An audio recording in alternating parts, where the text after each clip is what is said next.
ओम अज्ञानतिमिरान्धस्य ज्ञानाञ्जनशलाकया चक्षुरुन्मिलितं येन तस्मै श्रीगुरवे नमः।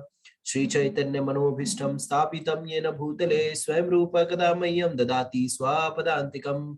वन्देऽहं श्रीगुरो श्रीयुतापदकमलं श्रीगुरु वैष्णवांश श्रीरूपं साग्रजातं सगण रघुनाथान्वितं तं सजीवं साद्वैतं सावधूतं परिजनसहितं कृष्ण चैतन्य देवं श्री राधा कृष्ण पादात् सगण ललिता श्री विशाखान्वितांश। नमो विष्णुपादाय कृष्ण पृष्ठाय भूतले श्रीमते भक्ति वेदांत स्वामी इति नामिने। नमस्ते सरस्वते देवे गौरवाणी प्रचारिणे निर्विशेष शून्यवादी पाश्चात्य देश तारिणे। जय श्री कृष्णा चैतन्य प्रभु नित्यानंद श्री अद्वैत गदाधर शिवासादि गौर भक्त वृंद। हरे कृष्णा कृष्णा कृष्णा हरे हरे हरे राम राम राम हरे हरे। हरे कृष्णा। अंतर्राष्ट्रीय कृष्ण भावनामृत संघ इस्कॉन अयोध्या आप सभी का हार्दिक स्वागत करता है भगवत गीता की उपाधि के अध्याय 11 के सत्र संख्या 7 में। तो आज मैं सर्वप्रथम क्षमा प्रार्थी हूँ कि कल का जो सत्र था वो श्लोक संख्या 45 की विवेचना 46 की विवेचना के मध्य में ही समाप्त हो गया और टेक्निकल इशू के कारण, इंटरनेट की कनेक्टिविटी के कारण। तो उसके लिए मैं सब आप लोगों से क्षमा प्रार्थी हूँ क्योंकि कई लोगों का मेरे पास फोन कॉल आया, मैसेजेस आए कि किस कारण से वो सेशन टर्मिनेट हो गया। तो सेशन टर्मिनेट होने का कारण ये था कि हमारे यहाँ की जो इंटरनेट की कनेक्टिविटी थी वो थोड़ी सी इंटरनेट कनेक्टिविटी चली गई और इस कारण से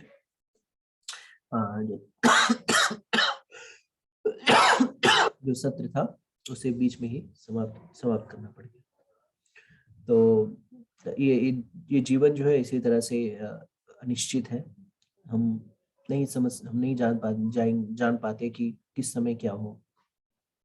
हम सारे लोग प्लान बनाते रहते हैं, सदा सारी चीजें हमारे अनुरूप चले, लेकिन जैसा कि हम सभी जानते हैं, शास्त्रों से हमें पता चलता है कि हमारा जो भी प्लान हो, लेकिन अल्टीमेटली जो भगवत प्लान होता है वही चलता है। हमारा प्लान तभी तक चल सकता है, हमारा प्लान जो है हमारे हाथ में इनफैक्ट कुछ भी नहीं है।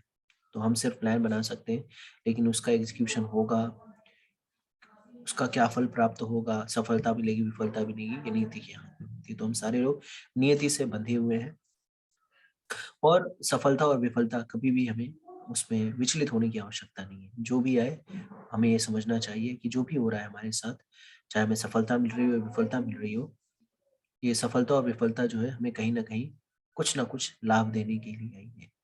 जैसा कि जो भी होता है वो अच्छे के लिए होता है। अगर हम अपने जीवन का अवलोकन करेंगे तो पाएंगे कि प्राय जो भी कुछ हुआ वो हमारे अच्छे के लिए हुआ। एक मैं पर्सनल उदाहरण देता हूँ। जैसे जब मैं छोटा हुआ करता था, जब मैं छोटा था, स्कूल में पढ़ता था, उस समय मैं सोचता था कि मुझे इंजीनियर बनना है, अभियंता बनना है। और कौन सा इंजीनियर? सिविल इंजीनियर बनना है। तो मैं सिविल इंजीनियर बनने के लिए बहुत ही उत्साहित था। और जब जब मेरा इंजीनियरिंग में एडमिशन हो रहा था तो नियति की वजह से मुझे सिविल इंजीनियरिंग नहीं मिली। मैंने बहुत प्रयास किया, लेकिन मुझे सिविल इंजीनियरिंग में एडमिशन ना मिल करके सूचना प्रौद्योगिकी यानी इंफॉर्मेशन टेक्नोलॉजी में मेरा एडमिशन हुआ। तो मुझे बहुत ग्लानि फील हो रही थी, यार मैं तो सिविल इंजीनियर बनना चाहता था और क्या कहते हैं, ये क्या हो रहा है मेरे साथ, भगवान मेरे साथ छल कर रहे हैं, मेरी इच्छाएं पूरी नहीं कर रहे हैं, हेन तेन दुनिया भर का आरोप प्रत्यारोप में भगवान के ऊपर लगाते जा रहा था कि भगवान मेरे लिए सही नहीं कर रहे हैं। क्यों? क्योंकि मेरी इच्छा तो है सिविल इंजीनियर बनने की, ये कहाँ मुझे आईटी में घुसा रहे हैं, ये कंप्यूटर माने कुछ भी नहीं होता। तो फिर मैंने ठीक है कोई बात नहीं, जो है क्या करें। तो फिर मैंने स्कूल में बात करी कि अगर मैं फर्स्ट सेकेंड सेमेस्टर में अच्छे मार्क्स ले आता हूँ तो क्या मुझे सिविल इंजीनियर में एडमिशन मिल जाएगा? तो स्कूल वालों ने कहा कि ठीक है, कोई प्रॉब्लम नहीं, हो जाएगा ट्रांसफर। तो फिर एग्ज़ाम हुआ और मैं फेल हो गया। फेल हो गया किसमें? मैथमेटिक्स में। मैथमेटिक्स मेरा वैसे ही कमज़ोर था। तो मैंने सोचा चलो यार अब कुछ नहीं है, अब ये कंप्यूटर इंजीनियर बनना पड़ेगा। क्यों? क्योंकि अगर आप किसी एक सब्जेक्ट में फेल हो जाते हैं तो आपको नेक्स्ट नेक्स्ट जो अगले साल में आपको जाने देते हैं, लेकिन वो बैक पेपर हो जाता है। तो फिर से जब आप अगले साल में या थर्ड सेमेस्टर में जाएंगे तो सेकंड सेमेस्टर या फर्स्ट सेमेस्टर की जो बैक है उसको आपको सॉल्व करना होता है, पास होना पड़ता है। बाकी जो इंजीनियरिंग जिन्होंने किया होगा उसको पता होगा। तो मैंने सोचा यार कि क्या हो गया, अब कैसे होगा, क्या होगा। और फिर मैं चलो बड़े ही आधे मन से मैंने इंजीनियरिंग करी कि यार ये कंप्यूटर इंजीनियर बनना पड़ रहा है। लेकिन अब जा करके मुझे इंजीनियरिंग किए हो गए 12 साल, 2009 में मैं पास आउट हुआ था।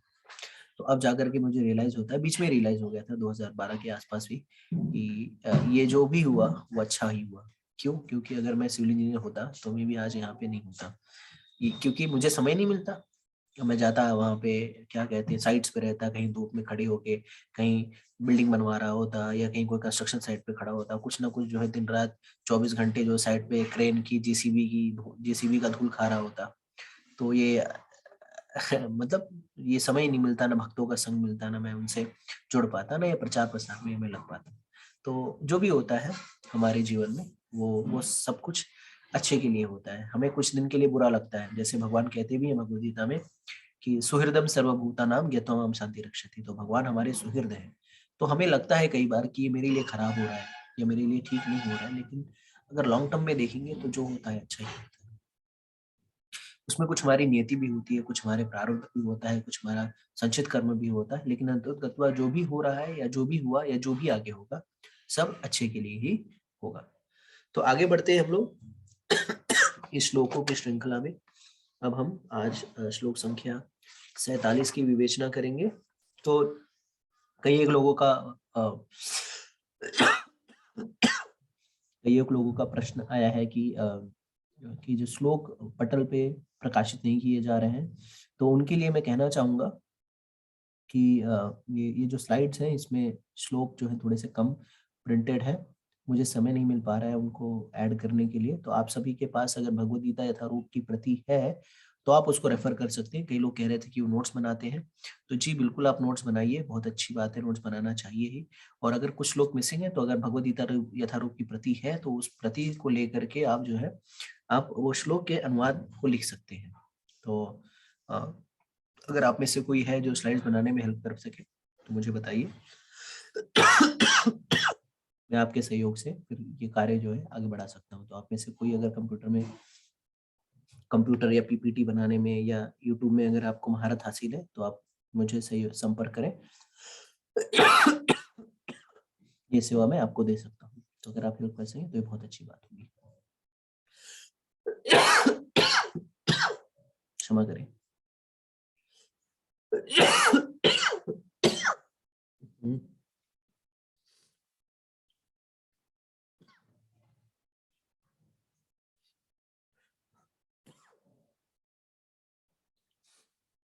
हाँ, तो आगे बढ़ते हम लोग। मैं स्क्रीन शेयर करता हूँ।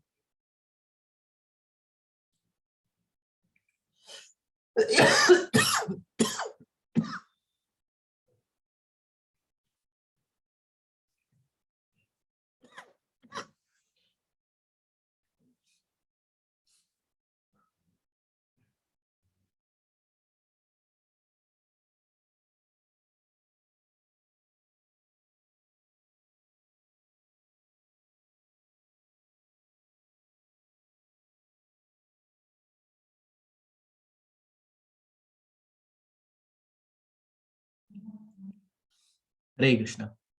तो अब तक हमने देखा था कि ये जो सेक्शन, हम जिस सेक्शन में है, तो श्लोक संख्या अर्जुन के प्रार्थनाओं की, तो श्लोक संख्या 35 में अर्जुन ने अवरुद्ध स्वर से भगवान को प्रार्थना अर्पित करी। इसके बाद श्लोक संख्या 36 से 38 में अर्जुन जो है भगवान का गुणगान करते हैं। 39 से 40 में प्रणाम करते हैं और 41 से 44 में क्षमा की याचना करते हैं। कल के सत्र में हमने 45 और 46 के विषय में देखा था, जो अर्जुन अनुरोध करते हैं कि भगवान के पुरुषोत्तम स्वरूप को देखने की। तो उनको कौन सा स्वरूप देखने की इच्छा है? भगवान का पुरुषोत्तम स्वरूप। तो पुरुषोत्तम स्वरूप के विषय में हमने क्या चर्चा की थी?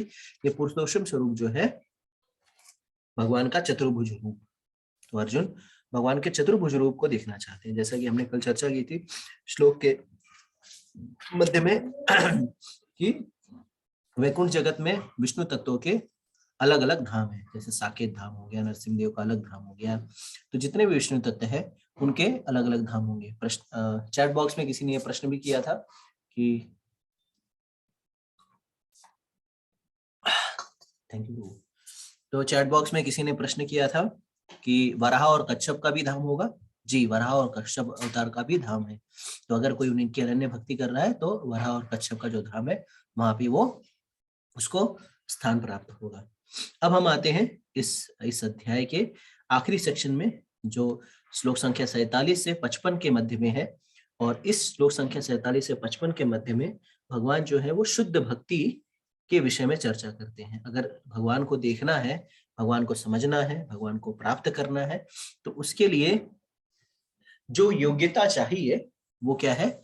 वो है शुद्ध भक्ति। और इसके विषय में भगवान श्लोक संख्या 47 से 49 में भगवान ये बताएंगे कि इस तरह से भगवान का जो ये विश्व रूप है वो बहुत ही दुर्लभ है। भगवान का जो भी चतुर्भुज रूप हो गया, चाहे दो भुज रूप हो गया, ये दर्शन कर पाना बहुत ही दुर्लभ है। इसके बाद 52 से 55 में भगवान की जो साकार भक्ति के विषय में उसका गुणगान करते हैं, उसके विषय में बताते हैं। तो भगवान का कोई भी रूप हो, चाहे वो निराकार, चाहे वो चतुर्भुज रूप हो, चाहे द्विज रूप हो या अष्टभुजा रूप हो, जैसे श्रीमद् भागवतम में वर्णन आता है कि भगवान जब दक्ष के यज्ञ में जब सती जो है आत्मदाह कर लेती हैं और शिव जी के गण वीरभद्र इत्यादि, नंदी इत्यादि आते हैं और जो दक्ष यज्ञ में पूरा तांडव मचा देते हैं, दक्ष को मार देते हैं और जो भी भृगु मुनि की मूंछ उखाड़ लेते हैं, और उस यज्ञ में इतना तांडव करते हैं कि जो जिस प्रकार से शिव जी की जो उपहास हो रहा था उस समय जो जो रिएक्शन किया था उसके विषय में वैसे वैसे उसको दंड देते हैं। किसी ने आंखें मटकाई थी तो उसकी आंखें फोड़ देते हैं, किसी ने जो हाथ अगर हिलाए थे उसमें तो उसकी हाथ तोड़ देते हैं, पूरा यज्ञ स्थल ध्वस्त कर देते हैं। इसके उपरांत शिव जी को सारे जो देवता ब्रह्मा के नेतृत्व में जाते हैं और उनको शांत करते हैं। शिव जी पुनः आते हैं और दक्ष का जो है ट्रांसप्लांट कर देते हैं। जैसे हमारे यहाँ पे हार्ट ट्रांसप्लांट होता है, वैसे ही हम देखते हैं कि शिव जी जो है वो हेड ट्रांसप्लांट करने में परफेक्ट है। पहले उन्होंने गणेश जी का हेड ट्रांसप्लांट किया, जिसको सर काट दिया। उसके बाद क्या किया उन्होंने? हाथी का सिर लगा दिया। उसके बाद शिव जी ने ही दक्ष का भी हेड ट्रांसप्लांट किया। क्या किया? उनका सर निकाल करके बकरी का सर लगा दिया। तो ये हेड ट्रांसप्लांट करने में शिव जी बहुत एक्सपर्ट है। और फिर यज्ञ फिर से होता है और परम पुरुषोत्तम भगवान श्री कृष्ण जो है अष्टभुजा रूप में आते हैं। तो मे भी आप लोगों ने भगवान के अष्टभुजा रूप के बारे में नहीं सुना होगा। तो अगर आपने पहली बार सुन रहे हैं कि भगवान विष्णु के अष्टभुजा रूप, तो उसके लिए चैट बॉक्स में लिख करके बता सकते हैं। तो श्रीमद् भागवतम के जिसको भी अष्टभुजा रूप के विषय में पढ़ना है तो श्रीमद् भागवतम के 4थे स्कंद में पढ़ सकता है। दक्ष संवाद, दक्ष और शिव जी का जो वो है उस सेक्शन में आप 6ठे या 7वें 4थे स्कंद का 6ठा या 7वां चैप्टर, या उसमें आप भगवान के अष्टभुज रूप के विषय में श्रवण करते हैं। तो भगवान जो है वो सिर्फ चतुर्भुज द्विज रूप, ये जैसा कि हमने कल भी चर्चा की थी कि भगवान सिर्फ मनुष्य योनि में नहीं आते, परित्राणाय साधूनां विनाशाय च दुष्कृतां धर्म संस्थापनार्थाय संभवामि युगे युगे। तो भगवान संभवामि युगे युगे सिर्फ मनुष्य योनि में नहीं, हर योनि में आते हैं। 84 लाख योनि में, चराचर योनि में, सब में भगवान अवतरित होते हैं। आगे बढ़ते हैं। अगर समझ में आ गया हो, सुस्पष्ट हो, तो चैट बॉक्स में लिख करके बता सकते हैं। हरे कृष्ण। इसके बाद हम आते हैं श्लोक संख्या 47 में। तो श्लोक संख्या 47 में भगवान अब कुछ बता रहे हैं। भगवान क्या कह रहे हैं? श्री भगवानुवाच मया प्रश्नेन त्वा अर्जुन इदं रूपं परं दर्शितम् योगात् तेजोमये विश्वम् अनन्तम् आद्यं यत् मे त्वम् अन्येन न दृष्टपूर्वम्। भगवान ने कहा, हे अर्जुन, मैंने प्रसन्न होकर अपनी अंतरंगा शक्ति के बल पर तुम्हें इस संसार में अपने इस परम विश्व रूप का दर्शन कराया। इसके पूर्व अन्य किसी ने इस असीम तथा तेजो में आदि रूप को कभी नहीं देखा था। तो हमें समझना चाहिए कि भगवान का जो ये विश्व रूप है इसके पहले नहीं दर्शाया गया था। जैसे पिछले बार मुझे एक प्रश्न भी आया था, किसी ने पूछा था कि भगवान ने जैसे भगवान कहते हैं ना, इमं विवस्वते योगम प्रोक्तावान अव्ययम विवस्वान मन्मे प्राहा मुने इक्षाक वे अब्रवीत। तो ये जब पहली बार इन्होंने भगवत गीता का ज्ञान जब इसको दिया था, विवस्वान को दिया था, तो उस समय क्या विश्व रूप दिखाया था? तो यहाँ पे इसकी पुष्टि हो रही है कि नहीं, इसके पहले ये विश्व रूप उन्होंने किसी को नहीं दिखाया था। तो भगवत गीता का ज्ञान दिया, इसका अर्थ है विश्व रूप दिखाना। ये कंपलसरी है क्या? तो यहाँ से समझ में आता है ये कंपलसरी नहीं है। ठीक है, तो भगवान ने अर्जुन के ऊपर क्या किया? भगवान ने अर्जुन के ऊपर ये अनुकंपा की, जिससे वो भगवान के तेजो में तथा ऐश्वर्य में विश्व रूप को दर्शन कर पाए। तो ये अनुकंपा, ये विशेष अनुकंपा भगवान ने अर्जुन के ऊपर क्यों की? अर्जुन के ऊपर इसलिए की क्योंकि अर्जुन जो है भगवान का मित्र है। दूसरा क्वालिफिकेशन क्या है? अर्जुन जो है वो भगवान का भक्त है। तो जब तक आप भगवान की भक्त, अगर आप भगवान के भक्त नहीं या भगवान के मित्र नहीं है, किसी भी तरह से आपका भगवान से कोई भी अगर आपका संबंध नहीं है, तो आप भगवान के इस रूप को नहीं देख पाएंगे, या भगवान आपको अनुगम में नहीं देंगे। ठीक है, तो भगवान को समझने के लिए कोई ना कोई प्रकार का विशेष, जैसे किसी भी विशेष व्यक्ति से विशेष जानकारी अगर आपको प्राप्त करनी है, तो आपको उसको अंतरंग सखा बनना पड़ेगा। जैसा कि मैंने पहले भी उदाहरण दिया था कि मान लीजिए कोई प्रधानमंत्री हो या विधायक हो या कोई विशेष व्यक्ति हो, तो आप उसके पास जा सकते हैं आत्म साक्षात्कार के लिए, उसके पास जा सकते हैं, सॉरी, इंटरव्यू लेने के लिए, साक्षात्कार करने के लिए, या उससे कैजुअल बात कर सकते हैं या वो बात कर सकते हैं। लेकिन आपके घर के अंदर बैठ करके, आपके बेडरूम में बैठ करके उससे बातचीत करना, ये अलग स्तर पे होता है। प्राय लोग जो हमें, जो जिसको हम कम जानते हैं, शिष्टाचार मुलाकात कहते हैं इसको, लेकिन जो शिष्टाचार के ऊपर वही जाता है जो अंतरंग होता है। तो जब तक आप भगवान के अंतरंग सखा नहीं बनते, जब तक आप भगवान के अंतरंग दास नहीं बनते, तब तक आपको भगवान अनुगम में नहीं हो पाएंगे। तो अगर हमें भगवान को साक्षात्कार करना है, अगर हमें भगवान को देखना है या भगवान से मिलना है या जो भी है, अगर इस तरह की कोई भी व्यवस्था करनी पड़ेगी, तो हमें क्या करना पड़ेगा? अर्जुन के पद चिन्हों का अनुसरण करना होगा। पद चिन्हों का अनुकरण या अनुसरण जो भी कहिए, हमें अर्जुन के पद चिन्हों पर चलना होगा। तो अर्जुन के पद चिन्हों पर चलने के मतलब क्या है कि भगवान ने अर्जुन को ये विश्व रूप दिखाया, उसके पहले एक चीज अर्जुन ने बहुत ही विशेष की, जो आपको लगता है तो चैट बॉक्स में लिख सकते हैं। तो एक चीज जो सबसे पहले अर्जुन ने की, वो थी भगवान का शिष्यत्व स्वीकार करना, शरणागत होना। तो जैसा कि दूसरे अध्याय के 7वें श्लोक में अर्जुन करते हुए है, कार्पण्य दोष पहतो स्वभावा पृक्षामि त्वं धर्म सम्मुचेता यक्षस्या ऋषितम हुई तन्मे शिष्यस्ते हम साधि माम त्वं प्रपन्नम। तो भगवान ने क्या किया? अर्जुन का शिष्यत्व स्वीकार किया। तो उसी तरह से अगर हमें भगवान को समझना है, भगवान के विश्व रूप को देखना है, भगवान को जानना है, भगवान से डीलिंग करनी है, तो ये डीलिंग तभी पॉसिबल हो पाएगी जब हम भगवान के शरणागत होंगे। तो भगवान अपने शरणागत भक्तों को गम्य है। भगवान, वैसे कहा जाता है कि भगवान जो है किसी से, कोई भी उनको कंट्रोल नहीं कर सकता, पूरे अचर जगत को वो कंट्रोल करते हैं, लेकिन भगवान अपने भक्तों के द्वारा कंट्रोल है। तो भगवान कुछ कहे तो हो सकता है उसे उसका अनुपालन ना करे, लेकिन भगवान के भक्त अगर कुछ कहें तो भगवान उससे उसका अनुपालन अवश्य करते हैं। क्यों? क्योंकि भगवान अपने भक्तों की भक्ति से बंध गए रहते हैं। तो जिस तरह से अर्जुन ने शिष्यत्व स्वीकार किया, तो शिष्यत्व स्वीकार करने का अर्थ है शरणागति, सरेंडर। तो अगर आप सरेंडर नहीं होते, अगर आप भगवान को सब कुछ नहीं मानते, तब तक आप भगवान को नहीं समझ पाएंगे या जान भी नहीं पाएंगे। ठीक है, इसी के लिए देखिए, जब हम इस्कॉन के भक्त जो है हरे कृष्ण कीर्तन करते हैं, तो क्या करते हैं? दोनों हाथ ऊपर कर लेते हैं, हरे कृष्ण कृष्ण कृष्ण हरे हरे, हरे राम राम राम हरे हरे। तो हमें समझना चाहिए कि हमें पूरी तरह से शरणागत होना पड़ेगा। और शरणागत होने के बाद क्या किया? दूसरा चीज, उसने भगवान को विनम्रता पूर्वक सुना, भगवान के इंस्ट्रक्शंस को सुना, निर्देशों को सुना। तो हमें भी भगवान के निर्देशों का अनुपालन करना है। और जब हम भगवान के निर्देशों का अनुपालन करेंगे, जब हम शरणागत भक्ति करेंगे, जब पूरी तरह से भगवान के ऊपर आश्रित होंगे, तब जो है भगवान की हेतु की कृपा हमारे ऊपर होगी। किसी व्यक्ति के बेडरूम में या अंतर खाने में या किचन में आप तभी पहुंच सकते हैं जब आप उसके बहुत ही घनिष्ठ संबंध हो। तो हमें भी भगवान के साथ संबंध स्थापित करना पड़ेगा। और कौन कौन से प्रकार के संबंध हम भगवान के साथ स्थापित कर सकते हैं? शांत रस में, दास्य रस में, साख्य रस में, वात्सल्य रस में और माधुर्य रस में। तो हमें किसी ना किसी रस में भगवान के साथ एक संबंध स्थापित करना पड़ेगा। और जब भगवान के साथ हमारा संबंध स्थापित हो जाएगा, तब उसके बाद हमें क्या करना पड़ेगा? तब जब भगवान हम पर अकारण कृपा करेंगे, तब हम भगवान को समझ पाएंगे, भगवान को देख पाएंगे, भगवान के साथ जो है भगवान के साथ जो है खेल कूद सकेंगे, जो भी आपकी इच्छा हो आप कर सकते हैं। तो ये तभी अनु होगा जब हम भगवान को शरणागत होंगे। इसकी शुरुआत शरणागति से ही होगी।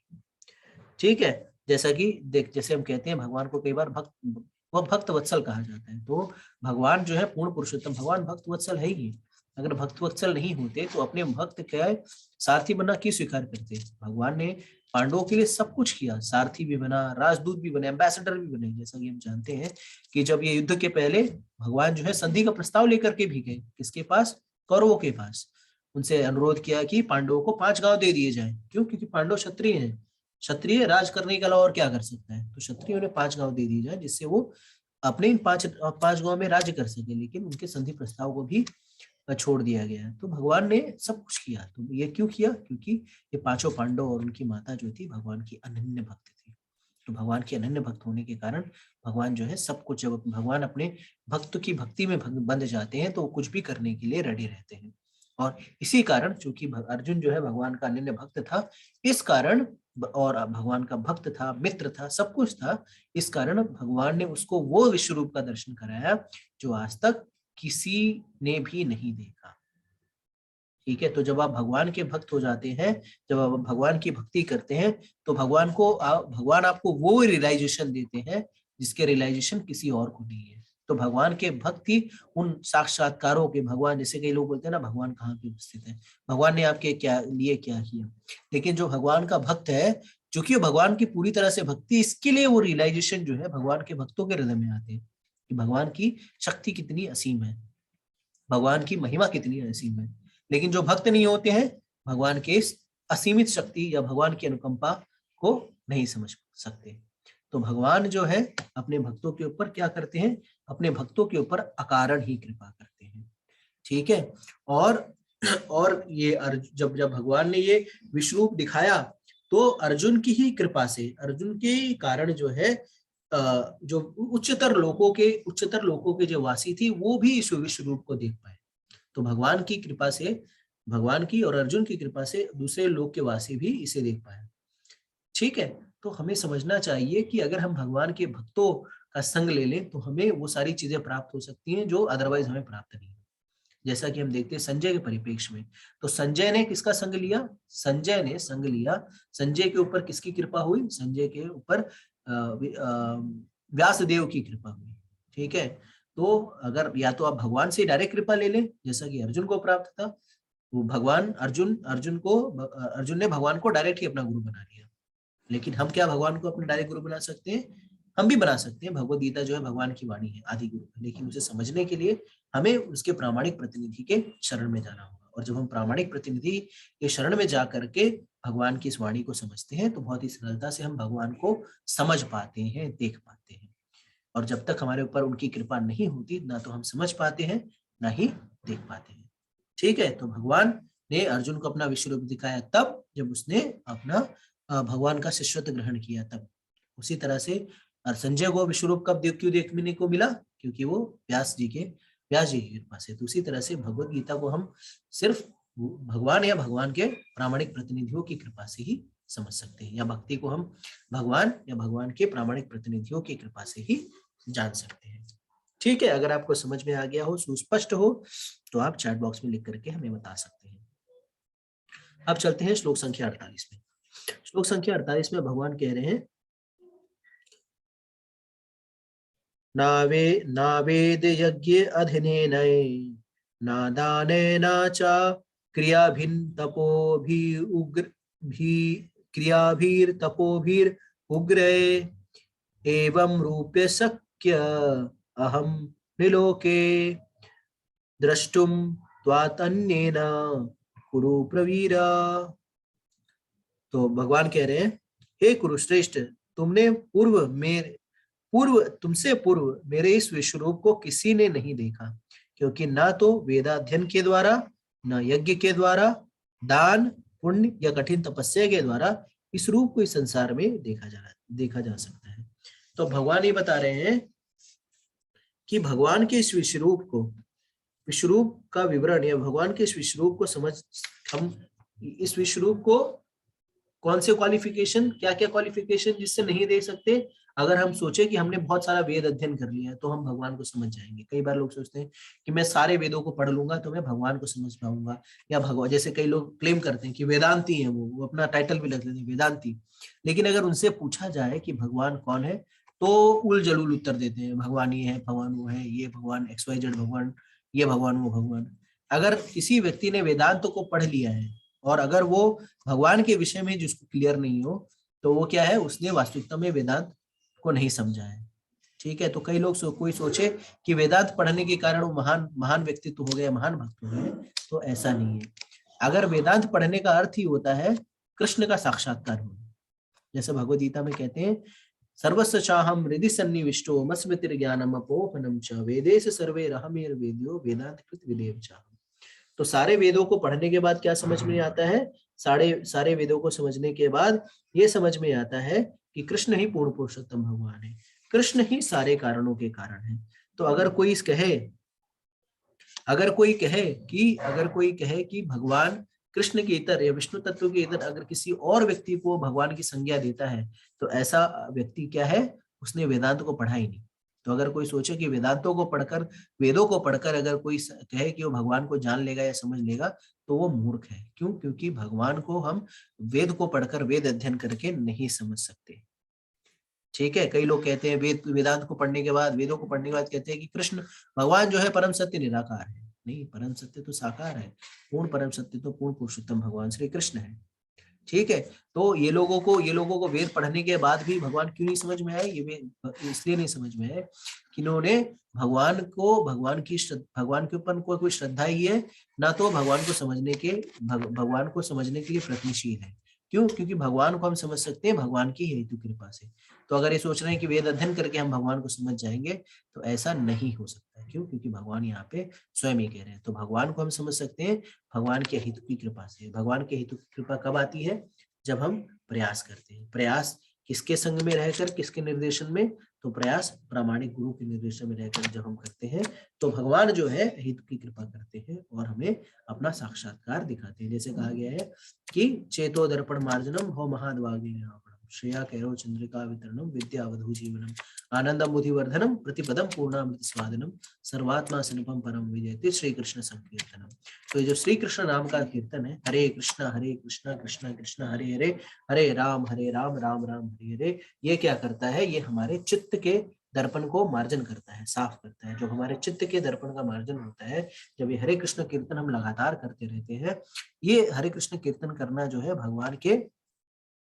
भगवान के दरवाजे को खटखटाने जैसा है, नॉक करने जैसा है, नॉक करने जैसा है। तो नॉक नॉक नॉक नॉक, तो हमारे हाथ में है सिर्फ नॉक करना, और वो दरवाजा खोलना वो किसके हाथ में है? वो भगवान के हाथ में। ठीक है, तो ये भगवान वो दरवाजा कब खोलेंगे? ये भगवान के ही ऊपर आधारित है, भगवान की इच्छा के ऊपर निर्भर करता है। लेकिन हमारे पास क्या है? हमारे पास नॉक करने का जो अधिकार है, उससे हमें वंचित नहीं होना चाहिए, उससे हमें वो लगातार हमें नॉक करना चाहिए। और जब हमारी करुण पुकार भगवान सुन लेंगे, जब उनको लगेगा नहीं ये व्यक्ति जो है, ये भक्त जो है, ये जीव जो है, तो पूरी तरह से शुद्ध हो गया है, तो भगवान अपने द्वार जो है खोलेंगे और हम उस द्वार में प्रवेश कर पाएंगे, या भगवत धाम या भगवान का साक्षात्कार कर पाएंगे। तो हमें ये नहीं सोचना चाहिए कि मैं वेदाध्ययन के द्वारा जो है, वेद अध्ययन कर लूंगा तो मैं समझ जाऊंगी कि भगवान कैसे दिखते हैं, क्या दिखते हैं। नहीं, मैं भगवान को देख पाऊंगा, नहीं, ऐसा नहीं हो पाएगा। फिर भगवान कहते हैं न यज्ञ के द्वारा। तो कोई सोचे कि यज्ञ करने से, बहुत बार सुहा सुहा करने से अगर वो भगवान को समझ जाए या भगवान को देख ले, तो भी पॉसिबल नहीं है। तो यज्ञ करने से भी भगवान की ये नहीं है, भगवान नहीं समझे जा सकते। अगर आप जबरदस्ती, आपका उद्देश्य है कि मैं ये करूंगा, इतना तप करूंगा कि भगवान प्रकट हो जाएंगे, तो नहीं, ऐसा पॉसिबल नहीं है। क्यों? क्योंकि भगवान, जैसा कि मैं बार बार कह रहा हूँ, शास्त्र भी बार बार कहते हैं कि भगवान अपनी कृपा से अकारण ही सा वही पुंसा परो धर्म यथोर भक्ति यथोक्षजे अहितु की अप्रतिहता या आत्मा सुप्रसिद्धि थी। तो अहितु की अनमोटिवेटेड एंड अनइंटरप्टेड। ठीक है, तो भगवान अपने भक्तों के ऊपर अकारण ही कृपा करते हैं। ठीक है, न दान के द्वारा। अगर आप सोचिए कि आप बहुत दान कर दें, बहुत चैरिटी कर दें, सब कुछ लुटा दें, जैसे आजकल दिखता है कि फलाने व्यक्ति ने अपनी संपत्ति का 75,000 करोड़ जो है वो दान कर दिया, लेकिन आप लोगों को ये नहीं बताना चाहते वो लोग कि उन्होंने दान किसको किया? अपने ही ट्रस्ट को दान कर दिया। जैसे फलाना व्यक्ति बिल गेट्स, तो बिल गेट्स ने बोला कि मैं अपने संपत्ति का 90% दान कर दूंगा। तो दान किसको किया? इंडिया में आकर के राम मंदिर निर्माण ट्रस्ट को दान किया क्या? या क्या बोलते हैं, पीएम केयर फंड में दान किया क्या? या तिरुमला तिरुपति देवस्थानम को दान किया क्या? या इस्कॉन अयोध्या को दान किया क्या? नहीं, ये लोग दान करते हैं, खुद का एक ट्रस्ट बनाएंगे, bill and Melinda Gates foundation. अरे तुमने क्या किया, यहाँ से उठा करके यहाँ पे पैसा चिपका दिया। हाँ, अपना पैसा बोलते ना, उल्लू सीधा कर दिया, ये हाथ से खाने के बजाय ये हाथ से खा रहे हो। ये ट्रस्ट में अपना जो फायदा है उसको टैक्स बेनिफिट करने के लिए ट्रस्ट में डाल दिया, और बहुत बड़े दानी बन के घूमते रहते हैं। तो ये दान करने से कोई लाभ नहीं है, ठीक है। ये दान कोई दान माने ही नहीं रखता कि अपना मैं अपने जैसे बहुत सारे जो उद्योगपति होते हैं, सारे लोग जो होते हैं, उनके खुद के ट्रस्ट होते हैं। तो कंपनियों को जो CSR देना पड़ता है, सरकार कहती है कि कॉर्पोरेट सोशल रिस्पॉन्सिबिलिटी के तहत जो है आपको मुनाफे का कुछ % जो है समाज कार्य में लगाना चाहिए। तो ये सारे चालाक की पुड़िया लोग, ये लोग अपने ही ट्रस्ट को दान देते हैं, अपना ही एक ट्रस्ट बना लेंगे, उसको ही दान दिवा देंगे। ये लोग 2000 करोड़ रुपए मुनाफा वाले 2000 करोड़ दान दिया, पेपर में छप जाए 2000 करोड़ दान दिया। अरे भाई, किसको दान दिया?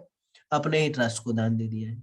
और उसमें ट्रस्टी कौन रहेंगे? उनकी ही बीवी, उनके ही बच्चे। और फिर जो चीज पे उनको टैक्स देना है, उस पे टैक्स बचाने के लिए वो ट्रस्ट के पैसे से वहां घूमते फिरेंगे।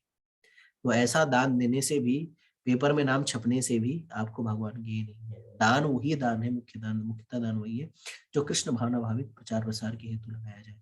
जो भगवत प्रचार प्रसार के हेतु अगर जो किया गया, वही मुख्यता दान होता है। ये इस तरह का झोलझाल टाइप का दान जो है, उस दान से भी आप भगवान को नहीं देख सकते, ठीक है। फिर पुण्य करने से, कई लोग सोचते हैं बहुत पुण्य कर देंगे, बहुत पुण्य कर देंगे। तो जैसा कि हम जानते भी हैं, पुण्य भी जो है बंधनकारी होता है। जैसा भगवद गीता में कृष्ण कहते हैं, ऊर्ध्व गच्छन्ति सत्वस्था, मध्य तिष्ठन्ति राजसा, जगन्य गुणोवस्थिता, अधो गच्छन्ति तामसा। तो पुण्य बहुत कर लेंगे तो आप क्या होगा, आपका बहुत पुण्य संचय हो जाएगा। लेकिन ये पुण्य संचय होने से क्या होगा, आप स्वर्ग इत्यादि लोग हो जाएंगे। इदम स्वर्गलोकम विशालम शीर्ण्य पुण्यम मृत्युलोकम वसंती। लेकिन आप पुण्य बहुत इकट्ठा कर लेंगे तो क्या हो जाएगा, बेसिकली आप स्वर्ग लोक में चले जाएंगे, और वहां पे आप तब तक भोग करेंगे जब तक आपका पुण्य का कोटा होगा। लेकिन जैसे ही पुण्य समाप्त होगा, वैसे ही आप मृत्यु लोक में वापस आ जाएंगे।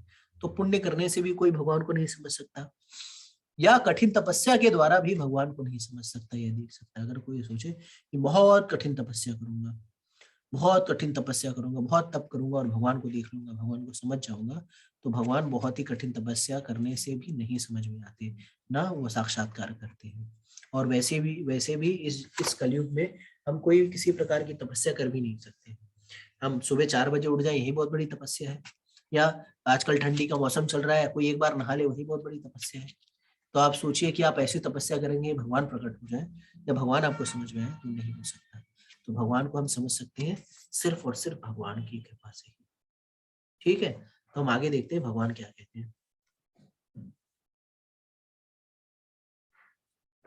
श्लोक संख्या 49 में, अगर श्लोक संख्या 48 समझ में आ गया हो तो चैट बॉक्स में लिख करके बता सकते हैं। श्लोक संख्या 49 में, माते व्यथा माचा विमूढ़ भावो दृष्टा रूपा घोरम इदक मममिदम व्यप्ते भी प्रति प्रीतमाना पुनः त्वं तत्एव मे रूपम इदम प्रपस्यः। भगवान कह रहे हैं श्लोक संख्या 49 में, तुम मेरे इस भयानक रूप को देखकर अत्यंत विचलित एवं मोहित हो गए हो। अब इसे समाप्त करता हूँ। हे मेरे भक्त, तुम समस्त चिंताओं से मुक्त हो जाओ, तुम शांत चित्त से अब अपना इच्छित रूप देख सकते हो। तो भगवान यहाँ पे बता रहे हैं कि ये जो रूप है, अब मैं इसको हटाता हूँ यहाँ पे, और तुम अब कौन सा रूप देख पाओगे, अब तुम अपना इच्छित रूप देख पाओगे। तो भगवान जो है अपने भक्तों के सारी चिंताओं का निवारण करते हैं। भगवान अपने भक्तों के सारे प्रॉब्लम्स का निराकरण करते हैं। तो भगवान अपने भक्तों को बंधार में नहीं फंसाते। तो उनकी इच्छा थी, अर्जुन की इच्छा थी कि भगवान का विश्व रूप देखे। फिर अर्जुन ने इच्छा की कि इस रूप को हटाओ और मुझे कौन सा रूप दिखाओ, अपना श्याम सुंदर चतुर्भुज या चतुर्भुज वैकुंठ रूप दिखाओ। तो भगवान ने कहा यो तथास्तु, जैसा आप कह रहे हैं वैसा हम करूंगा। प्रभुपाद जी तात्पर्य में लिख रहे हैं, भगवत गीता के प्रारंभ में अर्जुन अपने पूज्य पितामह भीष्म तथा गुरु द्रोण के वध के विषय में चिंतित था, किंतु कृष्ण ने कहा कि उसे पितामह का वध करने से डरना नहीं चाहिए। जब कौरवों की सभा में धृतराष्ट्र के पुत्र द्रौपदी को विवस्त्र करने जा रहे थे, तो भीष्म तथा द्रोण मौन थे, अतः कर्तव्य मूढ़ होने के कारण इनका वध होना चाहिए। कृष्ण ने अर्जुन को अपने विश्व रूप का दर्शन यह दिखाने के लिए करवाया कि ये लोग अपने कृत्यों के कारण पहले ही मारे जा चुके हैं। यह दृश्य अर्जुन को इसलिए दिखलाया गया क्योंकि भक्त शांत होते हैं और ऐसे जघन्य कर्म नहीं कर सकते। विश्व रूप प्रकट करने का अभिप्राय स्पष्ट हो चुका था। अब अर्जुन कृष्ण के चतुर्भुज रूप को देखना चाह रहा था, अतः उन्होंने यह रूप दिखाया। भक्त कभी भी विश्व रूप देखने में रुचि नहीं लेता क्योंकि इससे प्रेमानुभूति का आदान प्रदान नहीं हो सकता। भक्त या तो अपने पूज्य भाव अर्पित करना चाहता है या दो भुज वाले कृष्ण का दर्शन करना चाहता है, जिससे वह भगवान के साथ प्रेम भक्ति का आदान प्रदान कर सके। तो प्रभुपाद जी बहुत ही सुस्पष्ट तरीके से बता रहे हैं कि अब ये विश्व रूप का प्रयोजन जो है वो पूरा हो गया, क्योंकि विश्व रूप दिखाने का क्या उद्देश्य था? विश्व रूप दिखाने का उद्देश्य ये था कि ये दिखाना था कि ये सारे लोग, ये सारे जो दुष्ट आत्मा है, ये कौरव पक्ष, ये लोग सारे मारे जाएंगे, चाहे भीम हो चाहे द्रोण हो। क्योंकि शुरुआत में हम देखते हैं कि अर्जुन को इन सारे लोगों को देखकर ही दया करुणा आई। जब उसने मामा को देखा, ताऊओं को देखा, भीष्म को देखा, द्रोण को देखा, इन सारे लोगों को देखा तो करुणा से अभिभूत हो गया। लेकिन वो करुणा से उसकी अभिभूत होना जो था वो एक प्रकार से वो एक अवरोधक था। वो अवरोधक क्यों था? क्योंकि ये सारे लोग जो है किसी भी प्रकार से क्षमा लायक नहीं थे, क्योंकि इन सारे लोगों ने किसका गलत का साथ दिया था। जैसे प्रभुपाद जी बहुत ही सुस्पष्ट तरीके से वर्णन करके लिख रहे हैं कि जब कौरवों की सभा में द्रौपदी का जब चीरहरण हो रहा था तो ये सारे लोग वहां पे मुंह में दही डाल के बैठे थे। जैसे मुंह में दही डाल के बैठते हैं ना, चुप थे वहां पे। इन लोगों ने एक बार भी नहीं कहा कि ये जो हो रहा है वो गलत हो रहा है। तो जैसा कि हम जानते हैं कि भगवान की ब्लास्फेमी कर लो, भगवान को गालियां दे लो, भगवान के ऊपर जो है जो भी करना है कर लो, भगवान उसको बुरा नहीं मानते, उसको बुरा ज्यादा नहीं मानते। लेकिन अगर भगवान के भक्तों के ऊपर अगर कोई इस तरह की कार्य करता है तो भगवान उसको क्षमा भी नहीं करते। तो ये सारे लोग उसी दिन मर चुके थे जिस दिन कौरवों की सभा में द्रौपदी का चीरहरण हुआ था। तो सारे लोग उसी दिन मारे जा चुके थे। अब तो ये मारा जाना इनका एकमात्र फॉर्मेलिटी थी। अब तो सिर्फ फॉर्मेलिटी थी, उनका मृत्यु उसी दिन हो गया था। जो जिस दिन वैष्णव का अपमान होता है, जिस दिन वैष्णव का अनादर होता है, जिस दिन वैष्णव के प्रति अपराध होता है, उसी दिन समझ लीजिए आपके जीवन की उल्टी गिनती शुरू हो जाती है कि बस आपका टाइम आ गया है। और हम देखते भी, इतिहास गवाह है कि भगवान के भक्त जो है परेशान होते हैं लेकिन कभी भी विचलित नहीं होते। परेशान किया जा सकता है, परेशान होते हैं, लेकिन भगवान अपने भक्तों का सदैव संरक्षण करते हैं। तो ये सारा विश्व रूप इस कारण भी दिखाया भगवान ने अर्जुन को कि यार देख ले यार, ये लोग पहले से मारे जा चुके हैं, तो कम से कम करुणा मत कर, कोई दिक्कत नहीं ये लोग को मारने में, क्योंकि ये लोग पहले से मारे जा चुके हैं और ये लोग बहुत ही जघन्य अपराधी हैं, इनको छोड़ करके कोई मतलब नहीं बनता। दूसरी चीज, बहुत महत्वपूर्ण चीज रूपाल जी बता रहे हैं यहाँ पे कि विश्व रूप के साथ आदान प्रदान करना। तो हम सोचते हैं कि आदान प्रदान कब होता है? आदान प्रदान तब होता है जब दो भुज रूप रहेगा या जो है कोई सौम्य रूप रहेगा, उससे आप आदान प्रदान कर सकते हैं। करेक्ट। अब देखिए विश्व रूप से कौन सा आदान प्रदान करेंगे? विश्व रूप इतना तेजोमय है, इतने सारे अस्त्र शस्त्र लिया है, कहीं पे कोई दांत में चूर्ण हो रहा है, कहीं से आग निकल रही है, कहीं से तलवार लिया है, कहीं से भाला है, उसकी क्या तफरीक लेंगे आप? उसको क्या मजाक मस्ती करेंगे? उसमें क्या जोक मारेंगे? पता चला एक तलवार यहाँ से सरक गया, खच्चे से गला कट गया। मान लो एक जन को जोक मार रहा है, दूसरा आदमी गुस्सा आ गया, हाँ जोक मार रहा है तू, चल एक झापड़ मारा और फिर कहानी खत्म। तो ऐसे व्यक्ति से आप क्या आदान प्रदान करोगे या ऐसे जो क्या करोगे? मान लीजिए, देखिए गंभीरता को सोचिए, जब देखिए प्रधानमंत्री के साथ या किसी आर्मी अफसर के साथ इतने सारे लोग जो है AK-47 लेके तैनात है, कालशिनिकोव राइफल्स लेके आगे पीछे घूम रहे हैं, तो वहां पे शिष्टाचार की ही बातें हो सकती है, वहां पे हंसी मजाक हो सकता नहीं हो पाएगा। क्यों? क्योंकि इतने सारे लोग हैं, सब एकदम खूंखार तमोगुण में है। आप सोचोगे वहां पे मैं जोक मारूं या किसी को गालियां बकूं, तो गालियां बक सकते हैं क्या? मार देगा, इकट्ठा है, कहानी खत्म। हाँ, लेकिन आप गाली गलौज या इस तरह से हंसी मजाक जो भी है ये कब करते हैं? जब आप अकेले में होते हैं, कैजुअल होते हैं, जानते हैं यार ये मेरा मित्र है, कुछ नहीं होगा, तब कर सकते हैं ना। अगर आप जान जाए फला व्यक्ति बहुत बड़ा है, अरे यार इससे मजाक करना है, अरे खतरों से खाली है, तो उससे आप मजाक भी नहीं कर पाते। तो यही भगवान यहाँ पे बता रहे हैं, प्रभुपाद जी बता रहे हैं कि भगवान के साथ दिव्य आदान प्रदान भी तभी हो सकता है जब जब सौम्य वाला माहौल हो। ठीक है, तो अर्जुन भी अब थोड़ा सा भयभीत हो रहा है, यार क्या कहाँ पे फंस गया यार मैं, अब ये इनको मैं कैसे कुछ बोलूंगा? तो इससे अच्छा बेटर है कि अब चतुर्भुज रूप नहीं, अब जो है सॉरी ये विश्व रूप नहीं, अब मुझे नॉर्मल वाला रूप दिखाओ कि अब मैंने बहुत देख लिया है सब तुम्हारा पास्ट प्रेजेंट और फ्यूचर। ठीक है, तो श्लोक संख्या 49 में भगवान ये कहते हैं। इसके बाद श्लोक संख्या 50 में अब संजय इस चीज का वर्णन करते हैं। संजय कहते हैं श्लोक संख्या 50 में,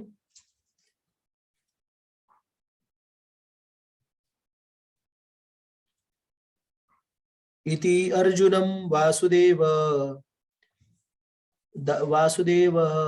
तथा उक्त्वा स्वकं रूपं दर्शयायम् आस भूया आश्वासयम् आस चाभीतमेनं भूत्वा पुनः सौम्य वपु महात्मः। तो संजय ने कहा, श्लोक संख्या 50 में, संजय ने धृतराष्ट्र से कहा, अर्जुन से इस प्रकार कहने के बाद भगवान कृष्ण ने अपना असली चतुर्भुज रूप प्रकट किया और अंत में दो भुजाओं वाला अपना रूप प्रदर्शित करके भयभीत अर्जुन का धैर्य बंधाया। तो श्लोक संख्या 50 में, श्लोक संख्या 50 और 51 में, श्लोक संख्या 50 में भगवान संजय बता रहे हैं कि पहले चतुर्भुज रूप दिखाया, इसके बाद दो भुज रूप दिखाया। तो प्रभुपाद जी तात्पर्य में लिखते हैं, जब कृष्ण वसुदेव तथा देवकी के पुत्र रूप में प्रकट हुए तो पहले वे चतुर्भुज नारायण रूप में प्रकट हुए, किंतु जब उनके माता पिता ने प्रार्थना की तो उन्होंने सामान्य बालक का रूप धारण कर लिया। उसी प्रकार कृष्ण को ज्ञात था कि अर्जुन उनके चतुर्भुज रूप को देखने का इच्छुक नहीं है, किंतु चूंकि अर्जुन ने उनको इस रूप में देखने की प्रार्थना की थी, अतः कृष्ण ने पहले अपना चतुर्भुज रूप दिखलाया और फिर वे अपने दो भुजा वाले रूप में प्रकट हुए। सौम्य वपुः शब्द अत्यंत महत्वपूर्ण है। इसका अर्थ है अत्यंत सुंदर रूप। जब कृष्ण विद्यमान थे तो सारे लोग उनके रूप पर ही मोहित हो जाते थे। चूंकि कृष्ण इस विश्व के निर्देशक हैं, अतः उन्होंने अपने भक्त अर्जुन के भय दूर किया और पुनः उसे अपना सुंदर सौम्य रूप दिखलाया। ब्रह्म संहिता में 5:38 में कहा गया है, प्रेमांजन चुरिता भक्ति विलोचनेन संता सदैव हृदयोष विलोकयन्ति यम श्याम सुंदर चिंत गुणा स्वरूपम गोविंदमादि पुरुषम तमहं भजामि। तो भगवान यहाँ पे क्या किए, भगवान ने अर्जुन को पहले चतुर्भुज रूप दिखाया। तो चतुर्भुज रूप दिखाने के पीछे प्रभुपाद जी हमें समझा रहे हैं कि चतुर्भुज रूप आखिर दिखाया क्यों। तो जैसा कि हम जानते हैं, भगवान के जितने भी अवतार हैं, भगवान जब इस धराधाम पे अवतार लेते हैं तो कभी भी वो माँ के गर्भ से होकर के नहीं आते प्राय। ठीक है, भगवान की इच्छा है वो आ भी सकते हैं, लेकिन जैसा भी शास्त्रों में वर्णन है कि जब भी भगवान अवतार लेते हैं तो वो चतुर्भुज रूप में आते हैं। तो चतुर्भुज में रूप में आने का क्या है अभिप्राय? पहली बात तो माँ के गर्भ में क्यों नहीं आते? माँ के गर्भ में इसलिए नहीं आते क्योंकि भगवान जो है वो स्वराट है। जैसे तेना अग्निगा स्वराट, स्वराट का अर्थ है वो अपने मन से अपनी इच्छा से कुछ भी कार्य कर सकते हैं। और दूसरी चीज ये है कि भगवान जो है वो अपनी स्वयं की माया से आते, आत्म माया। तो ये आत्म माया शब्द आपको श्रीमद् भागवतम में कई बार आपको सुनने का या अवसर मिलेगा, या भगवद गीता में कई बार आत्म माया। तो हम सारे जो चर जीव हैं, हम इस भौतिक जगत में या इस 84 लाख योनियों में हम अलग अलग शरीर किस प्रकार से किस हिसाब से प्राप्त करते हैं? हम अलग अलग शरीर प्राप्त करते हैं अपने कर्म फलों के आधार पर। ठीक है, तो जैसा हमारा कर्मफल होता है वैसा हमें शरीर प्राप्त होता है। तो जैसा हमारा कर्मफल होता है उस तरह से हमें शरीर प्राप्त होता है। तो जैसे कि हम देखेंगे कि जो जैसा कर्म करेगा, तो हम जो है कर्म बंधों में, जैसे प्रकृति के तीनों गुणों में हम बंधे हुए हैं, सत्वगुण, रजोगुण, तमोगुण। और फिर उस तीनों गुणों में जैसी हमारी चेतना होती है उस प्रकार से हमें उस कर्म फलों के आधार पर हमें अलग अलग शरीर प्राप्त। जैसा कहा गया है कि यम यम वापि स्मरम भावम तज्जितांत कलेवरम तम तम युवाति कौन्तेय सदा तद भाव भाविता। तो जैसा हमारी भावना रहेगी, जैसा हमारी चेतना रहेगी, वैसे हमें शरीर प्राप्त होगा। लेकिन भगवान को इस चेतना से कुछ लेना देना नहीं होता। भगवान जो है वो सत्वगुण, रजोगुण, तमोगुण तीनों के ऊपर है। तो वो अपने गुणों के आधार पर माँ का गर्भ नहीं चूज करते, या उनको प्रकृति जो है उनको अगला शरीर नहीं प्राप्त होती है। जैसे भगवान कहते भी हैं, अर्जुन जब 4थे अध्याय में अर्जुन पूछते भी हैं कि यार तुमने ये बताया है कि ये ज्ञान मैंने विवस्वान को दिया था, लेकिन हम दोनों तो एक ही उम्र के लग रहे हैं, और फिर ऐसे कैसे कह रहे हो कि मैंने विवस्वान को दे दिया? और हम दोनों, हमारी तो सेम ही उम्र है, हम लोग साथ में खेले थे, साथ में खाए थे। तो भगवान ने कहा कि ऐसा कभी नहीं रहा है हे अर्जुन कि तुम नहीं रहे हो, ऐसा कभी नहीं है कि मैं नहीं हूँ, ऐसा कभी नहीं होगा कि हम दोनों जो है आगे नहीं रहेंगे। जैसे भगवान जीवात्मा की उसके विषय बताते हैं कि कहते हैं कि जीवात्मा जो है वो शाश्वत है। किस तरह से? मां वैश्य जीव लोके जीव होते सनातन मना इंद्रियाणी शस्त्राणी प्रकृति स्थानी कर्षति। तो जीवात्मा जो है वो शाश्वत संगी है परमात्मा का, लेकिन जीवात्मा का देहांतरण होता है। जीवात्मा जो है माँ के गर्भ में जाती पड़ती है, कर्म फलों के अनुसार उसको अलग अलग शरीर प्राप्त होता है। तो जैसी उसकी चेतना से भालू का शरीर, सांप का शरीर, कीट पतंगों का शरीर, ये शरीर उसको अलग अलग योनि में प्राप्त होती है। लेकिन भगवान जो है, भगवान के शरीर का कभी देहांतरण नहीं होता। तो इसलिए भगवान जो है वो अपनी इच्छा से आते हैं, चतुर्भुज रूप में आते हैं। जैसे कि हम देखते भी हैं, गोपाल जी जैसे बता रहे हैं, जैसे रामचंद्र जी जब कौशल्या जी के समक्ष भगवान प्रकट हुए थे तो चतुर्भुज रूप में प्रकट हुए थे। भय प्रकट कृपाला दीन दयाला कौशल्या हितकारी हर्षित महतारी मुनि मनिहारी अद्भुत रूप निहारी ठाकुर कर चोरी अस्तुति तोरी। तो इस तरह से जो है तुलसीदास जी लिख के बताते हैं कि चतुर्भुज रूप में वहां पे प्रकट होते हैं, शंख चक्र गदा पद्म, और यहाँ पे भी शंख चक्र गदा पद्म धारण करके। इसके लिए भगवद गीता में भगवान कहते हुए कि जन्म कर्म च मे दिव्यम एवं वेति तत्ततः त्यक्ता देहम पुनर्जन्मा नैति मामितु सुवर्चना। तो भगवान का जो जन्म और कर्म है वो दिव्य है, और जो इसको समझ जाएगा उसका कोई पुनर्जन्म नहीं होता। तो पुनर्जन्म नहीं होने से तात्पर्य अभिप्राय ये है कि वो भगवान के शाश्वत धाम में चला जाता है। ठीक है, लेकिन भगवान का जो नित्य धाम है गोलोक वृंदावन, वहां पे भगवान जो है, भगवान का कभी देहांतरण नहीं होता। भगवान की जो कांति है वो सदैव 16 वर्ष के वयस जो लड़का होता है, 16 वर्ष का लड़का, उसी की तरह जो है भगवान की कांति सदैव बनी रहती है। इसी के लिए कहा जाता है ना कि भगवान जो है नव यौवनम च, जैसा कि आप देख रहे हैं इसमें इस आप देखते भी हैं कि महाभारत के युद्ध के दौरान जो है भौतिक जगत की गणना के अनुसार भगवान का जो सो कॉल्ड जो डेट ऑफ बर्थ के हिसाब से 127 वर्ष के आसपास उनकी आयु थी। लेकिन वो ऐसे नहीं देखेंगे कि अरे यार उनकी दाढ़ियां हैं या उनके बाल सफेद हो गए हैं। भगवान जो है वो सबसे सबसे पुरातन व्यक्ति है, सबसे ओल्डेस्ट ऑफ ओल्ड, मतलब सबसे बूढ़े व्यक्ति होने के बावजूद भी वो सदैव ही नव यौवन है। ठीक है, तो यहाँ पे प्रभुपाद जी बता भी रहे हैं कि उनके माता पिता ने उनको बालक रूप में देखने की इच्छा की। तो पहले भगवान चतुर्भुज रूप धारण करते हैं, फिर उनके माता पिता उनको बाल स्वरूप देखना चाहते हैं। इसी तरह जब जब अर्जुन यहाँ पे भगवान के ओरिजिनल स्वरूप के बारे में या चतुर्भुज रूप के बारे में जब कहते हैं, तो भगवान को पूरी तरह से पता है कि भगवान जो है वो अर्जुन जो है वो भगवान के विश्व रूप को पहली बात तो देखने का इच्छुक हुआ। वो इसके लिए क्योंकि वो और लोगों को समझाना चाहता था कि किस तरह से कालांतर में जो भी तथाकथित जो अवतार आएंगे, सो कॉल्ड अवतार आएंगे, वो भी जब भगवान होने का क्लेम करें तो अपने विश्व रूप को दिखलाएं। जिससे एक प्रकार से ये अपधर्म जो पैदा हो गए हैं या जो सो कॉल्ड ये ढोंगी लोग पैदा हो गए हैं, उसको क्लैरिफाई करने के लिए लोगों के अंदर ये बुद्धि आए कि भगवान ने क्या किया, भगवान ने अपने विश्व रूप को दिखाया, तो ये ढोंगी बाबा, ये जो ढोंगी अवतार है, ये भी अपने विश्व रूप का प्रदर्शन भक्तों के समक्ष करें। दूसरी चीज जो थी यहाँ पे वो ये थी कि भगवान जानते थे कि अर्जुन जो है भगवान के चतुर्भुज रूप देखने का कोई भी उसकी अभिलाषा नहीं है, लेकिन फिर भी उन्होंने इच्छा की तो चतुर्भुज रूप दिखा दिया।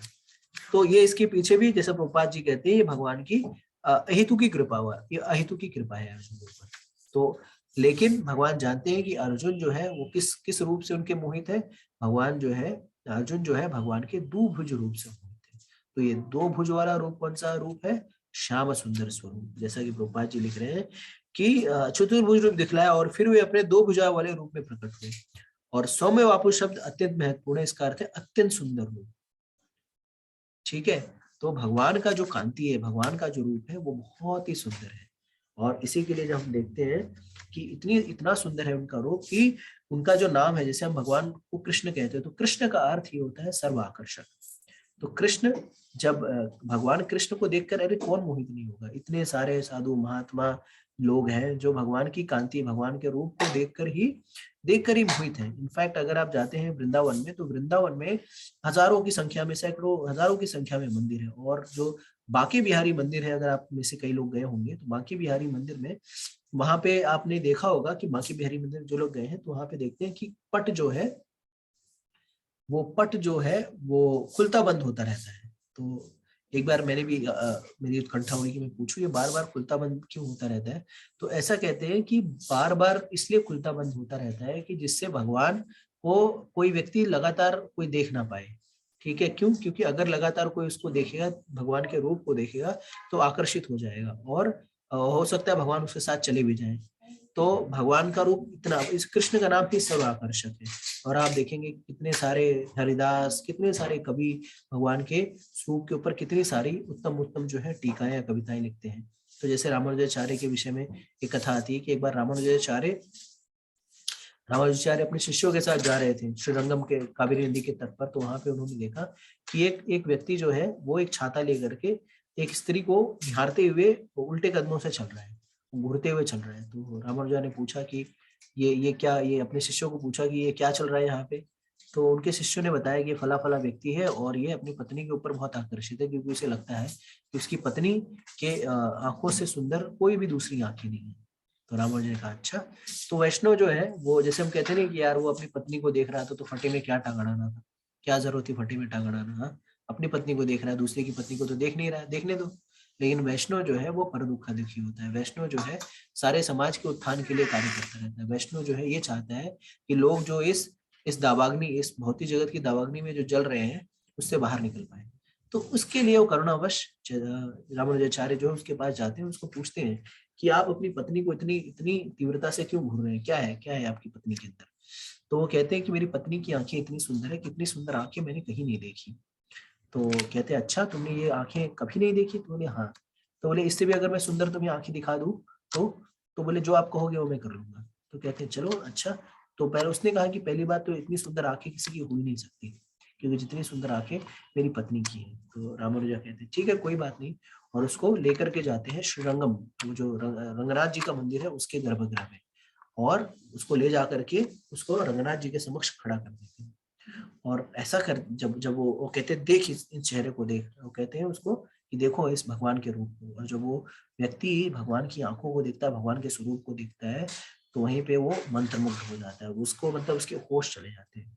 और फिर वो कहता है कि यार इससे सुंदर तो आंखें कोई है ही नहीं। तो भगवान का जो स्वरूप है वो बहुत ही सुंदर है, बहुत ही सुंदर है, बहुत ही सुंदर है। लेकिन इस भगवान के सुंदर स्वरूप को हम देख पाते हैं क्या, या भगवान के सुंदर स्वरूप को हम समझ पाते हैं क्या? हम नहीं देख पाते ना, उस कांति को हम ग्लोरीफाई भी कर देते हैं। जैसे हम जाते भी हैं मंदिरों में, जैसे इस्कॉन के मंदिरों में प्राय देखते हैं बहुत ही सुंदर श्रृंगार होता है भगवान का, और बहुत ही अच्छे से उनको समय समय पर भोग लगाया जाता है, सारी व्यवस्थाएं की जाती है। तो जब हम जाते हैं भगवान के मंदिर में तो प्राय हम दर्शन करते हैं। लेकिन आप लोग में से कितने लोग हैं जो भगवान का दर्शन बेसिकली करते हैं? चैट बॉक्स में लिख सकते हैं। हम लोग जाते हैं तो हम लोग दर्शन करते ही नहीं। ठीक है, हम लोग दर्शन करते ही नहीं, हम जाते हैं ऐसा सर झुकाया, प्रणाम किया और बस आगे निकल जाते हैं। अरे मंदिर जाने का मुख्य उद्देश्य यही होता है कि हम लोग भगवान के स्वरूप को देखें, भगवान की आंखों को देखें, भगवान के श्रृंगार को देखें। हम लोग भगवान के श्रृंगार को देखते नहीं। और आचार्यगण हमें बताते हैं कि जब हम भगवान का दर्शन करने जा रहे हो या भगवान का दर्शन कर रहे हो, तो भगवान का दर्शन जो है हमें प्राय चरणों से शुरू करना चाहिए। तो हमें चरणों पर भगवान के दर्शन को पहले चरणों में, और भगवान के मंदिर में एंटर करने के पहले, मंदिर में घुसने के पहले हमें, देखिए प्राय मंदिरों में घंटे लगे होते हैं। जब आप जाएंगे तो उधर घंटे लगे होते हैं, टन टन बजता रहता है। तो घंटी बजाने का उद्देश्य क्या होता है? तो घंटी बजाने का उद्देश्य मुख्यतः ये होता है कि जब आप किसी के कमरे में या घर में जाते हैं तो नॉक करके जाते हैं, करेक्ट? ऐसे नहीं कि आप डायरेक्ट चले गए और धड़धड़ा के घुस जाते हैं, नहीं। ये क्या होता है, ये एक प्रकार से अपमान होता है सामने वाले व्यक्ति का, या एक गलत तरीके से देखा जाता है। आप किसी घर में जाए और उसको बिना बताए कि उसके घर में घुस जाए, क्योंकि वो किस स्थिति में, वो क्या कैसे बैठा हो, कुछ नहीं आपको पता नहीं है, और बस आप घुस जा रहे हैं। तो इसी के लिए देखिए कभी भी आप जाते हैं तो क्या करते हैं, आप टिंग टोंग करके जाते हैं, आप बेल बजा के जाते हैं, या नॉक करके जाते हैं, या कई बार जैसे खांसी करके कि भाई सावधान हो जाओ मैं आ रहा हूँ। तो उसी तरह से जब हम भगवान के मंदिर में प्रवेश करते हैं तो सर्वप्रथम हमें क्या करना चाहिए, सर्वप्रथम हमें नॉक करना चाहिए। नॉक करके ये बताना चाहिए कि भगवान मैं आ रहा हूँ, आपका दास आ रहा है। और जब जाए तो वहीं पे ही प्रणाम करना चाहिए, मंदिर के स्टार्ट में ही हमें या अंदर घुस के प्रणाम करना चाहिए। क्यों? क्योंकि वहां पे बहुत सारे भक्त लोग, तो सारे भक्तों को हमें प्रणाम करना चाहिए, वैष्णव को प्रणाम करना चाहिए। तो प्राय जो है वांछाकल्पितरुभ्यश्च कृपा सिंधुभ्येव च पतितानां पावनेभ्यो वैष्णवेभ्यो नमो नमः। तो सारे वैष्णवों को हम प्रणाम करते हैं।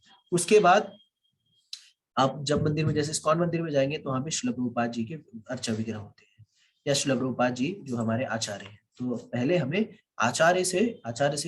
आचार्य को प्रणाम करके उनसे आज्ञा लेकर के ही हम भगवान के पास जाते हैं। जैसे भगवान के पास जब हम जाते हैं तो डायरेक्ट भगवान के पास नहीं पहुंच जाते। भगवान के पास हमें ले जाने के लिए क्या मीडियम होता है?